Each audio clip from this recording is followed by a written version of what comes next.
நீங்க நாசமா போயிருந்தாலும் பரவாயில்ல, போயிட்டு போகுது. உங்க குழந்தைங்களுக்கு சின்ன வயசுல இருந்தே கொஞ்சம் தேவாரம், திருவாசகம், உபனிஷத், சூக்தங்கள் மெமரைஸ் பண்ண வைங்க.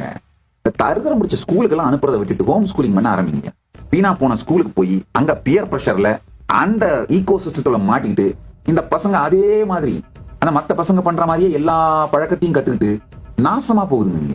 என்னுடைய பக்தர்கள் எல்லாம் தெரிஞ்சுக்கணும், அவங்க ஊர்ல ஹோம் ஸ்கூலிங், உங்க வீட்டிலேயே வாழ்க்கைக்கு தேவையான கல்விகளை கற்றுக் கொடுத்து குழந்தைகளை வளர்க்க துவங்குங்கள். வேணும்னா ஏதாவது எக்ஸாமினேஷன் எழுதியே ஆகணும், இந்த தருதரம் முடிச்ச கிராஜுவேஷன் அப்படின்ற அந்த மயக்கைன்னு விட்டு தொலைக்கலன்னா ஆன்லைன் எக்ஸாம் எழுதிக்கோங்க, சர்டிபிகேட் வாங்கிக்கோங்க.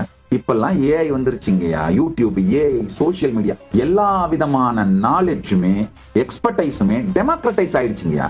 இந்த ஏற்கனவே இருக்கிற சிஸ்டத்துக்குள்ள போய் மாட்டிக்கிட்டு அழிஞ்சு போகாதீங்க.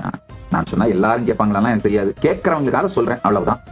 46 மினிஸ்ட்ரி நடத்துறேங்க, அத்தனையும் இந்த ஒத்த பிரெயினுக்குள்ளதான். கொஞ்சம் இந்த தேவாரம், திருவாசகம் இதெல்லாம் மனப்பாடம் பண்ண வச்சுட்டீங்கன்னா குழந்தைங்கள அபாரமான மெமரியும் பலாயிரம் பேருக்கு வேலை கொடுக்கிற வாழ்க்கையை தன்னைத்தானே அமைத்துக் கொள்ளுகின்ற அறிவு ஆற்றலாக வெளிப்படுங்க. அதுதாங்க மிகப்பெரிய சொத்து.